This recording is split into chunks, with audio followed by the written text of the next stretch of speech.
দুপুরে খাবারের শেষ পাতে যদি এইরকম আমের চাটনি থাকে তাহলে লাঞ্চ পুরো জমে যাবে। নমস্কার বন্ধুরা, অনেক অনেক ভালোবাসার সাথে মণিমা রেসিপিজে আপনাদের স্বাগত জানাই। ভিডিওটি ভালো লাগলে অবশ্যই লাইক ও শেয়ার করবেন।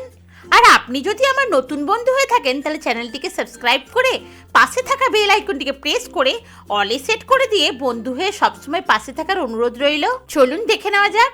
আমের চাটনির জন্য আমি 1 কেজি কাঁচা আম নিয়ে ভালো করে ধুয়ে খোসা সমেতই এইভাবে লম্বা করে কেটে নিয়ে আরেকবার ধুয়ে নিয়েছি। গ্যাসে কড়া বসিয়ে আমগুলো কড়াতে ঢেলে নিয়ে অল্প কিছুটা জল আর কিছুটা নুন দিয়ে ঢাকা দিয়ে 1.5 থেকে 2 মিনিট ভাপিয়ে নেব। এর ফলে বন্ধুরা আমগুলো যেমন কিছুটা সফট হয়ে যাবে, তেমনি এই ফুটন্ত জলের সঙ্গে আমের টক ভাব অনেকখানি বেরিয়ে যাবে।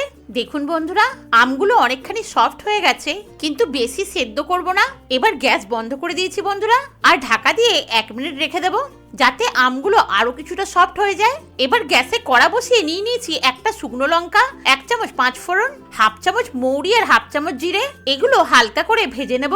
এই ভাজা মশলা থেকে মিষ্টি গন্ধ বেরোলেই গ্যাস বন্ধ করে দেবো। খুব বেশি কালার চেঞ্জ করার দরকার নেই বন্ধুরা। এবার এগুলো ঠান্ডা করে নিয়ে মিক্সিতে অর্ধ গুঁড়ো করে নেব। দেখুন বন্ধুরা, আমগুলো অনেকখানি সফট হয়ে গেছে, কিন্তু আমের এই সেদ্ধ করা জলটা ফেলে দেবো। এর ফলে বন্ধুরা আমের অনেকখানি টক ভাব কেটে যাবে, আর আমের চাটনিতে চিনিটাও কম লাগবে। এবার কড়াতে অল্প একটুখানি সরষের তেল নিলাম একটা শুকনো লঙ্কা আর অল্প একটুখানি 5 ফোড়ন।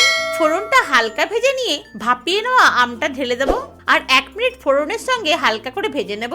এর ফলে বন্ধুরা কাঁচা আমের টেস্টটা অনেকখানি বেড়ে যাবে। দিলাম একটুখানি হলুদ গুঁড়ো আর অল্প বিট লবণ। আমি আম ভাপানোর সময় যেহেতু অল্প নুন দিয়েছিলাম, তাই বাড়তি টেস্টের জন্য এখন অল্পই বিট লবণ দিলাম আর আলতো হাতে সবকিছু মিশিয়ে নিলাম। তারপরেই দিয়ে দিলাম 2 কাপ জল।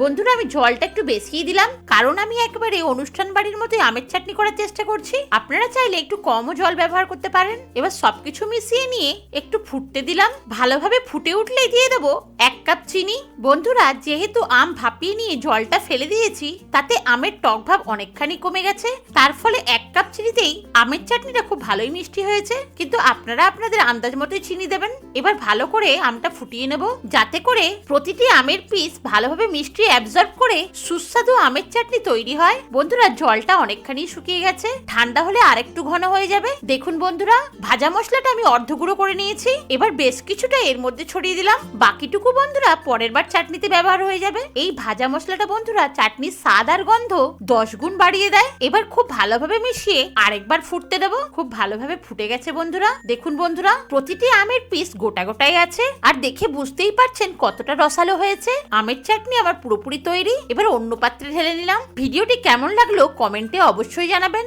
এত ব্যস্ততার মধ্যে সময় বের করে ভিডিওটি দেখার জন্য আমি পরম কৃতজ্ঞ। ভালো থাকবেন, ধন্যবাদ।